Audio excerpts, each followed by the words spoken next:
Summoning magic, a common trope in a manga that forces two characters together. And for this, our protagonist called Youta did just that. And for what reason? Well, he was all alone.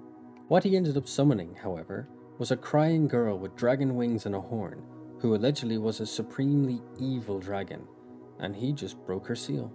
She was crying from the moment she was summoned, and once he had calmed her, she explained that she's evil, really evil. Once he knew that, Youta surrendered. However, Mumu, the Dragon Girl, told him that he must be powerful to have summoned her, and she's already received her pay, freedom from her seal, and someone to talk to. Youta didn't believe Mumu and questioned her, but she reaffirmed that yes, he's done his part, and now it's her turn to fulfill the pact. Now taking a more dominant position, Mumu demanded an answer for her question. What does he desire? Treasure? Magic? Power? She can and will grant any desire he has. Feeling the true pressure of the legendary dragon, Youta was frozen in fear, but did his best to speak. Eventually, he managed to squeak out that he just wanted a friend. Upon hearing that, Mumu burst into tears again and exclaimed that she wanted that too, and thus began the wholesome and normal friendship of Youta and Mumu. Laughing and living in the moment, Mumu was enjoying the sofa in Yota's home, calling it a throne and that she's never been on one so soft before.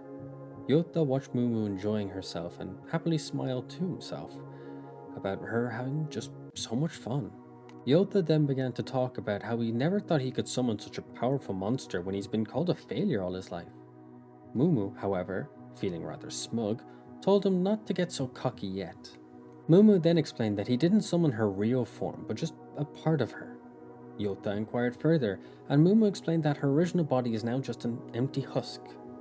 She realized that she might have messed up as she saw Youta thinking, before saying the unthinkable.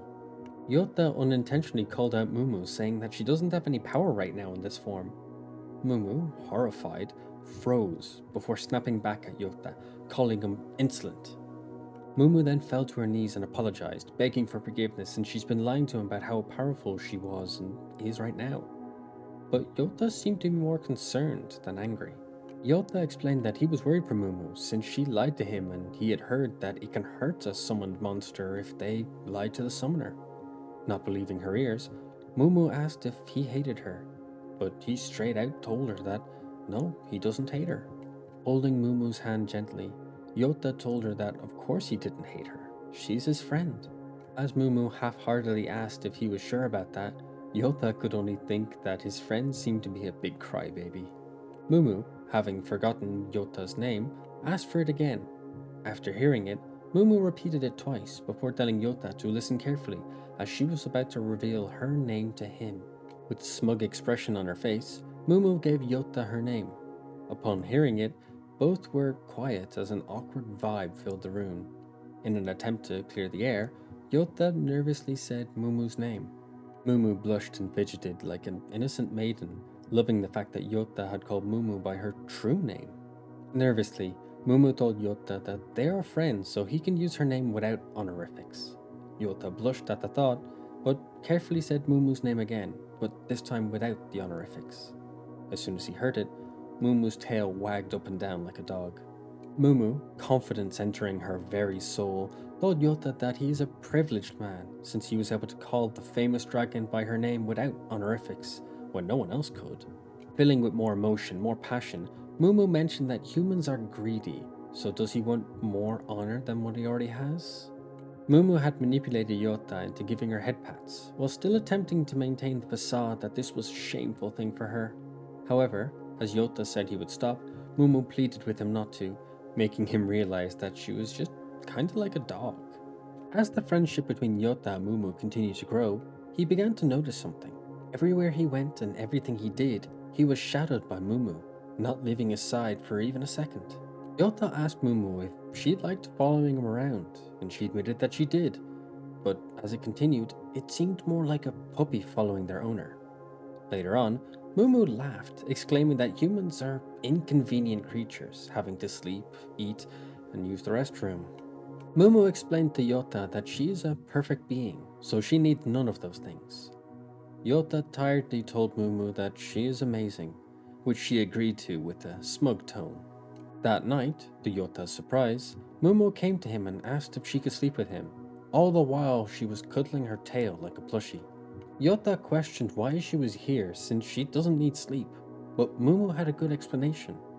Her reason was that she had developed a fear of the dark from being sealed away for so long, so now she can't stand being alone once it's dark. Once he heard this, Youta allowed her to share his bed.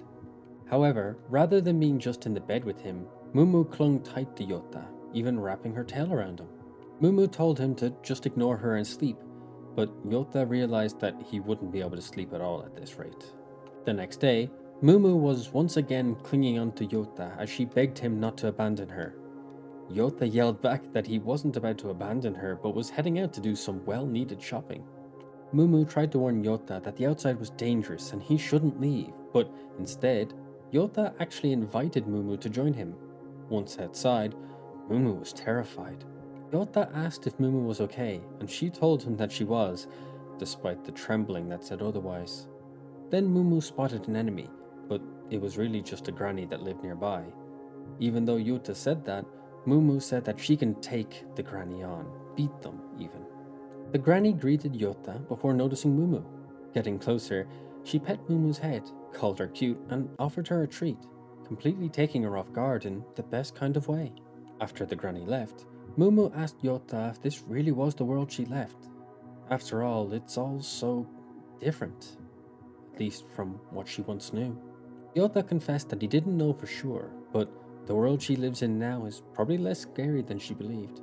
Heading back home, Mumu became more secure about staying at home and promised to watch the house while Youta shopped, but he better be quick. Much to Yota's relief, it seemed that Mumu was coming more and more out of her shell, and so could be more independent also. Curious, Youta asked Mumu a simple question: why did she take a human form? Mumu decided to oblige him since he asked, but it seemed from Mumu's tale that she wanted to brag and talk about herself. Mumu stood up and asked Youta to take a good look at her form. Once he did, she explained that she looked frail and weak, right? Mumu then continued, explaining that there was a reason for this form. See, she had been sealed 3 times. The first was due to her arrogance and her destruction. The second time, though, was traumatizing, as when she escaped, a large group of heroes were waiting for her and pummeled her. She didn't even have a chance to speak, so she realized that her form must be too terrifying, so changed to look as she did now so as to be able to talk to them the next time she was freed. Unfortunately, she was figured out and beaten, again. Beginning to mope, Mumu questioned why, but Youta brought up a different point, that her current form was actually kinda cute. Mumu asked if Youta thought that his compliment would make her feel better. As Youta went to apologize, he saw that it did work, and Mumu was just being tsundere about it. Realizing that Mumu was weak to compliments and head scritches, Youta gave her plenty of both to cheer her up. One day, Youta approached Mumu with a pile of clothes, offering them to her, but she seemed offended by it. At first anyway. Then she felt guilty about it and then refused it for that reason. Youta then rephrased it, saying that it was a gift from one friend to another, and that worked like a charm on Mumu, who accepted them since he put it that way. While trying on the first outfit, Mumu seemed unhappy and Youta asked her about it. Mumu mentioned that the outfit didn't give her wings any space, and they also seemed weak.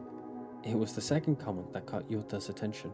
Mumu continued to mope as she explained that her original dress was made from a saint's robe, so it was strong, and as a dragon, she doesn't like weak things. Youta, using his knowledge of Mumu's weaknesses, said that it was a shame since the outfit looked so cute on Mumu. Once she heard that, she began to happily try on more and more outfits, Youta complimenting them all while he thought that Mumu was such a sweet-hearted girl. However, when it came time to put the outfits away, Mumu's dragon hoarding came out as she refused to leave the pile of outfits that lay on the ground. Crying, Mumu exclaimed that Youta gifted all the clothes to her, so he can't take them from her now. Youta tried to explain that he's only storing them in a closet, not taking them from her. However, Mumu considered them her treasures and wouldn't let them go, leaving an awkward situation for Youta to deal with. Youta had befriended a 300-year-old dragon by summoning it, and now they lived together. After a day of googling, Youta had found out about Mumu's past, surprising her. Yota mentioned that he found out a lot of stuff instantly and questioned if Mumu used a different name and why did she use it. Mumu went silent and read at the mere mention of the name. Embarrassed, Mumu just said that it sounded cool, so she chose it, which Yota accepted as a good enough answer. He then asked if the name Mumu had any meaning. What he didn't know was that it was Mumu's true name, a power word almost. Still insanely embarrassed, Mumu couldn't admit the truth as it would embarrass her to no end, so she lied and said that it was just a simple nickname, which Yota accepted as fact. Yota then mentioned that he also found a bunch of prophecies that Mumu had once made and asked to read them. Mumu seemed to try and stop Yota, but it was too late. Mumu weakly moved towards Yota as he began to read the quotes, but she was sluggish in movement as the pure cringe from her old words weighed her down. Yota continued on and on, while Mumu suffered from the psychic damage she was taking. Mumu eventually managed to silence Yota using her tail, and scolded him for digging into her embarrassing past. She was beet red and flustered by all the cringe that Yota knew and said. Yota then spent the remainder of the day trying to cheer up Mumu, who hid under the blanket while whipping Yota with her tail to keep him away and to punish him. Mumu was angry with Yota for all the digging he did, and now gave him the silent treatment instead of talking to him daily as she once did. Whenever she saw him, she fled, which upset Yota. Peeking at him from the doorway, Mumu awkwardly stared at him while he thought about how awkward all of it was, and his lack of past friendships didn't help in knowing how to solve the current issue. Yota then found his answer, a genuine apology. He did so in a formal style, and Mumu came up to him and told him to stop, but he continued to apologize. However, Mumu stopped him and began to explain the real reason that she was avoiding him. Awkwardly, she explains that she's just feeling embarrassed. She isn't mad nor hating him, just embarrassed. Yota asked if Mumu was really okay, and once she confirmed it, relief washed over him and he told her how relieved he was. He explained to Mumu that he's never apologized and made up with a friend before. Mumu asked what he meant, and Yota explained that reconciling after a fight, friends tend to build a stronger bond than before.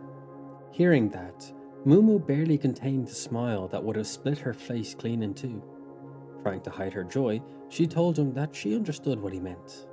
Mumu, now letting out a laugh, told Youta that she better get mad at him more often so they can make up a lot more and be even better friends. Yota, understanding her but not wanting the undue stress, told her that he'd rather not. Upset, Mumu begs Yota not to go to sleep yet as she wants to play some more. Yota told her that he needed to sleep, but she responded that it's boring when he sleeps because he doesn't react to whatever she does. Unfortunately, these words caught Yota's attention. Concerned, Youta asked Mumu if she was doing something to him as he slept. It then flashes back to Mumu's memory of when Youta had last fallen asleep. She tried everything to wake him, but he was out like a log. Mumu, seeing Yota's limp arm, realized that she could make use of it and began to pat herself on the head with Yota's hand. Mumu enjoyed the sleep head pats she got, but surprisingly, Yota's hand moved and caressed Mumu's face softly. She felt the affection radiating from the sleeping Youta and cherished the moment, giggling to herself the whole time.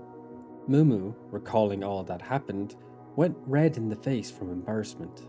Feigning sleepiness, Mumu rolled over and pretended to be asleep to avoid Yota's questions and hide her embarrassment. However, Youta didn't give up easily as he needed to know exactly what Mumu did to him while he slept. Youta lay in bed with a cold, not concerned in the slightest. However, Mumu was freaking out, considering the common illness almost a fatal one, crying while questioning if he was okay. Mumu asked how he was wounded, but freaked out even more when Youta coughed while answering her. As Mumu yelled out that she didn't want Youta to perish, Youta pleaded with her to calm down. Youta told Mumu that it's just a cold, but she'd never heard of that before. Realizing that she needed help somehow, Mumu offered up her heart to be eaten as a cure, but Youta flat out rejected it. Mumu believed that her heart wasn't worth eating in her current state, but she hated being helpless. Youta told her that he'll be fine, but Mumu thought differently and stood up with new resolve. Powering up a spell, she decided to wipe the slate clean and fired a powerful blast of energy at Youta, blinding him.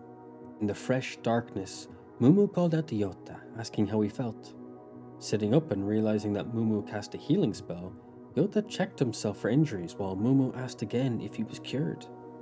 Hugging Yota, Mumu commented that she knows that humans are brittle, and that's okay, but he needs to understand that her heart is brittle also. As Mumu clung to Yota, she commented that she was so glad that he was all better, which all Yota could do in response was apologize and thank her for what she did. Collapsing to the floor, Mumu was burnt out after using a bunch of magic to impress Yota. Yota held on to Mumu and asked if she was okay, which she could only say that she was happy to make him happy. While in Yota's arms, Mumu admitted that she might have gotten carried away with the magic show before passing out right there and then. Mumu lay in Yota's bed while he fussed over her, trying to find ways to help her. Mumu tried to tell him that she doesn't need anything, but Yota refused that answer. But eventually, it dawned on him that he really couldn't help Mumu. He spoke out loud that he is her friend, yet he can't even help her while she's sick. Yota bowed his head and apologized, saying that even though she did so much for him, he can't return the favor. However, Mumu had a question for him. She asked if Yota really cared about her, so much that he was this distraught over her illness. Yota confessed that, yes, he really did care a lot about her. Throwing the blankets off her, Mumu asked if he was being truthful while she flung herself onto Yota. Yota asked if she was okay already, which Mumu happily announced that she was already healed. However, this was untrue as Mumu soon passed out and wasn't truly recovered until the next day. Yota told Mumu that he had to head out for the day, explaining that he won't be back until late. He asked if Mumu would be okay, and she confidently told him that she'll be fine. She's an adult, you know. However, as soon as he left, Mumu wept as she was immediately lonely. Mumu commented to herself that a few minutes will pass by quick for someone like her, but she was restless the whole time, until a bang and a flash knocked her out of her trance-like state. At first she thought it was a person, but quickly realized it was just some thunder and lightning. The lightning reminded her of her past as she got nostalgic for it, questioning if the lightning will strike again, which it did, but not as she expected. Lightning struck the house, knocking out the electricity and terrifying Mumu. Once the darkness hit her, Mumu became terrified as a flood of traumatizing memories hit her. On her hands and knees, she called out for Yota as she recalled when she was imprisoned, blinded by her wounds of the previous battle that resulted in her capture. In the dark void that Mumu found herself in, she weakly called out that she didn't want to be alone, as that was her biggest trauma. Some noise caught Mumu's attention before the door flung open and Yota entered, apologizing for the delay. But he stopped in his tracks when he saw the weak and weeping form of Mumu crumpled on the ground. In a mix of sorrow and relief, Mumu feebly called out Yota's name through the tears and the sobs. Mumu asked where Yota went, as she had felt like he'd abandoned her for an age. Yota, soaked from the rain, clutched onto Mumu and apologized to her. As Mumu realized that she won't be alone again, she cried and told Youta that she won't forgive him. Though her words seemed harsh, her meaning was quite the opposite.